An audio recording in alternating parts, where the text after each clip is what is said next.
Hey guys, आज हम भारत के एक अजीब मंदिर में जा रहे हैं। इन पत्थरों में कुछ बहुत ही अलग बात है। इस मंदिर में एक अजीब सी ऊर्जा प्रतीत होती है और जैसे जैसे हम संरचना के केंद्र की ओर जाते हैं, ऊर्जा बढ़ती हुई प्रतीत होती है। लेकिन क्या यह ऊर्जा दैवीय रहस्यमय ऊर्जा है या यह किसी प्रकार की भौतिक ऊर्जा है जिसे परिमाणित किया जा सकता है? आप यहाँ आधार को देखिए।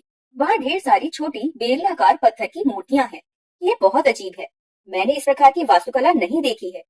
लेकिन देखते हैं क्या होता है।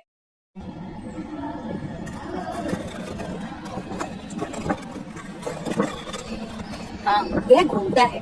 यह अविश्वसनीय है। गहन ध्यान में लीन इस संत को घूमने के लिए क्यों बनाया गया है? लेकिन क्या यह एकमात्र घूमने वाली मूर्ति है? आइए आगे बढ़ें और एक और की जांच करें। देखिए, यह भी घूमती है और यह भी घूमती है। दरअसल ये सभी छोटी मूर्तियां घूमती हैं या पहले घूमने योग्य हुआ करती थी। यदि आप यहाँ इस क्षेत्र को देखें तो आप ये मूर्तियां देख सकते हैं, लेकिन आप ये छेद भी देख सकते हैं। प्राचीन काल में यहाँ विभिन्न घूमने योग्य मूर्तियां भी थीं, लेकिन किसी कारण से वे सभी अब लुप्त हो गई हैं। घूमने वाली कुछ ही मूर्तियां बची हैं। यह एक असाधारण खोज है। लेकिन मेरा सवाल यह नहीं है कि उन्होंने ये घूमती हुई मूर्तियां कैसे बनाई। यह भी नहीं है कि उन्होंने ये घूमती हुई मूर्तियां क्यों बनाई, बल्कि क्या इस मंदिर में और भी घूमने वाले हिस्से हैं? मुझे यह प्रश्न दोहराने दीजिए। चारों ओर देखिए, बहुत ध्यान से देखिए। क्या इस मंदिर में और भी गतिशील हिस्से हैं? क्या होगा अगर इस मंदिर में कई चलते फिरते हिस्से स्पष्ट रूप से छिपे हुए हों? आप शीर्ष पर देखिए। इस क्षेत्र में आपको ये 3 नक्काशियां दिखाई देती हैं। क्या वे घूमने योग्य हैं या वे सभी उनसे जुड़े एक ही बड़े पत्थर के खंड का हिस्सा हैं? आइए मैं आपको यह कोना दिखाता हूँ। फिर 3 और मूर्तियां। लेकिन क्या वे घूमने योग्य हैं? इसके बारे में क्या? सोचिए दोस्तों, क्या मैं यह सोचकर भ्रमित हो रहा हूँ कि इस मंदिर में सब कुछ चल सकता है, या क्या वे वास्तव में चलायमान हैं? अब अपना मन बना लें, क्योंकि मैं आपको यह पक्ष दिखाने जा रहा हूँ। ठीक इसके बगल में, हाँ, आप ये छेद देख रहे हैं। ये 3 छेद। इसका मतलब है कि यहाँ कभी घूमती हुई मूर्तियां मौजूद थीं। यदि ये मूर्तियां बगल में एक ही पत्थर के खंड का हिस्सा होती तो इन छिद्रों की कोई आवश्यकता नहीं होती। मैं आपको फिर से याद दिला दूं कि हमने जमीनी स्तर पर और ऊपर और नीचे इन छेदों को कैसे देखा था। घूमने में सहायता करने के लिए नीचे और ऊपर दोनों तरफ छेद हैं। तो इसमें कोई संदेह नहीं है कि शीर्ष पर स्थित ये मूर्तियां भी घूमने वाली मूर्तियां हैं। लेकिन अभी हमारा काम पूरा नहीं हुआ है। क्या इस मंदिर में और भी गतिशील हिस्से हैं? ऊपर छत में देखिए। यह दिमाग को हिला देने वाली बात है। क्या यह भी घूमेगा? क्या यह घूमने योग्य पत्थर है? आप क्या सोचते हैं?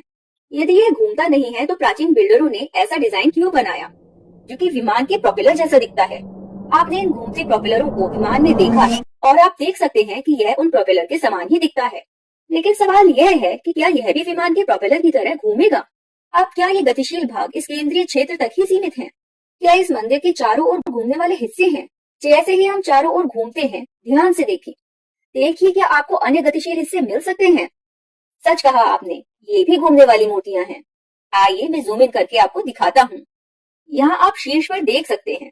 यहाँ अगले छेद में एक मूर्ति स्थापित है। आप छेद और मूर्ति के बीच खाली जगह देख सकते हैं। यह जगह जानबूझकर मूर्ति को बिना किसी घर्षण के घुमाने के लिए दी गई है। जैसे जैसे हम घूमते हैं, हम कई पत्थर के हिस्सों को देख सकते हैं जो हिल रहे हैं। यह अजीब है ना? क्योंकि हम समझ सकते हैं कि ये घूमने वाली मूर्तियां हैं। लेकिन 15 फीट ऊपर चढ़कर इन मूर्तियों को हाथ से कौन घुमा सकता है? कोई इन मूर्तियों को क्यों घुमाएगा? यह फर्श से 15 फीट ऊपर लाइट स्विच लगाने जैसा है।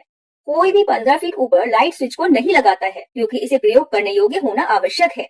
लेकिन इसका उपयोग कोई नहीं कर सकता। इन वस्तुओं को कोई नहीं घुमा सकता। इससे भी बुरी बात यह है कि मुझे लगता है कि कोई नहीं जानता कि शीर्ष पर स्थित ये मूर्तियां घूमने योग्य हैं। मुझे लगता है कि कई शताब्दियों के बाद मैंने इसे फिर से खोजा है। स्थानीय लोगों को पता होना चाहिए कि नीचे की मूर्तियां घूमने योग्य हैं, क्योंकि आप देख सकते हैं कि उन्होंने उनके चारों ओर चित्र बनाए हैं। लेकिन मुझे नहीं लगता कि किसी को भी पता है कि शीर्ष पर स्थित ये मूर्तियां भी गतिशील हैं। लेकिन प्राचीन बिल्डरों ने उन्हें घूमने योग्य बनाने के लिए इतना कष्ट क्यों सहा और फिर उन्हें अगम्य ऊंचाई पर रख दिया? अब अगर ये सभी खंभे भी घूम सकें तो क्या होगा? रुकिए, क्या यह संभव भी है? क्या विशाल पत्थर के खंभे घूम सकते हैं? हाँ, यह बिल्कुल संभव है। पिछली शताब्दी में भी एडवर्ड ब्लीड स्कॉलिन नाम के एक प्रतिभाशाली व्यक्ति ने विशाल घूमने वाले पत्थर बनाए और उन्हें यूएस में कोरल कैसल नाम के एक जगह पर रखा। भारत में मैंने आपको छोटे छोटे स्तंभ दिखाए हैं जो घूम सकते हैं। मैंने आपको स्तंभों के कुछ हिस्से दिखाए हैं जो घूम सकते हैं। यहाँ तक कि प्राचीन चिन्नकेशव मंदिर में भी एक घूमने वाला स्तंभ है। तो ध्यान से देखिए और बताइए, क्या ये घूमने वाले खंभे हैं? आप क्या सोचते हैं? मैं इसकी पुष्टि नहीं कर सकता, लेकिन इस मंदिर में एक और चलायमान हिस्सा है। हाँ, ये वास्तव में तब भी हिलता है जब लोग इसे नहीं हिला रहे होते हैं। ये सभी वस्तुएं जो मैंने आपको अब तक दिखाई हैं, केवल तभी चलती हैं जब हम उन्हें मैनुअल रूप से घुमाते हैं। लेकिन जो मैं आपको अब दिखाने जा रहा हूँ वह तब भी चलता है जब कोई उसे छूता नहीं है। ये क्या है? ये पत्थर की जंजीरें हैं। उसी संरचना के कोनों पर आप इन पत्थर की जंजीरों को देख सकते हैं। अधिकांश लोग तुरंत शिल्प कौशल से मंत्रमुग्ध हो जाते हैं। क्या ये सचमुच पत्थर की जंजीरें हैं? मूर्तिकारों ने ये जंजीरें कैसे बनाई? वगैरह वगैरह। हम आज इस सब पर ध्यान केंद्रित नहीं करने जा रहे हैं। हम केवल इस तथ्य पर ध्यान केंद्रित करने जा रहे हैं कि ये पत्थर की जंजीरें चलती रहती हैं, भले ही हल्की सी हवा ही चल रही हो। जब हवा चलने लगती है तो आप इन्हें हिलते हुए देख सकते हैं, और अगर बारिश होने लगती है और भारी हवा का प्रवाह होता है तो ये जंजीरें बहुत जोर से हिलती हैं। जो आप देख रहे हैं वो एक चमत्कार है, ठीक है? आपने कभी चट्टानों को हवा के कारण हिलते नहीं देखा है ना? जब हवा चलती है तो चट्टानें और पत्थर नहीं हिलते हैं। मेरा मतलब है कि यही चट्टान की परिभाषा है। यह अचल है। लेकिन प्राचीन बिल्डरों ने इसे संभव बना दिया है और हमें इसे स्थानांतरित करने की भी आवश्यकता नहीं है। यह पवन चक्की की तरह अपने आप चलती रहती है ना? मेरा मतलब है कि हम इन पवन चक्कियों को प्रकृति से ऊर्जा बनाते हुए देख सकते हैं। वे हवा से ऊर्जा लेती हैं और इसे घुमाकर उपयोग करने योग्य बनाती हैं, है ना? क्या ये संभव है कि ये जंजीरें भी ऐसा ही करने के लिए बनाई गई हों? क्या प्राचीन निर्माता पवन ऊर्जा का उपयोग कर रहे थे? यदि आप इसे डायनामो से जोड़ दें तो यह सचमुच इससे बिजली बना सकते हैं, है ना? यह बहुत छोटी राशि होगी, लेकिन हम इस श्रृंखला में केवल एक डायनामो जोड़कर बिजली बना सकते हैं, क्योंकि तब हम इस गति को, इस गतिज ऊर्जा को जो हवा से आ रही है, विद्युत ऊर्जा में परिवर्तित कर सकते हैं। और इन घूमते पत्थरों से भी हम बिजली बना सकते हैं। याद रखिए कि साइकिल में प्रकाश बल्ब कैसे काम करते हैं। वे बैटरी द्वारा संचालित नहीं होते हैं। वे काम करते हैं क्योंकि पहिए आपके द्वारा घुमाए जा रहे हैं और डायनेमो बस उस ऊर्जा को बिजली में परिवर्तित करता है। अब क्या यह अजीब नहीं है कि इस मंदिर में इतने सारे चलते फिरते हिस्से मिले? प्राचीन बिल्डरों ने इन सभी चलते हुए भागों को लगाने और इसे एक मशीन की तरह डिजाइन करने का प्रयास क्यों किया?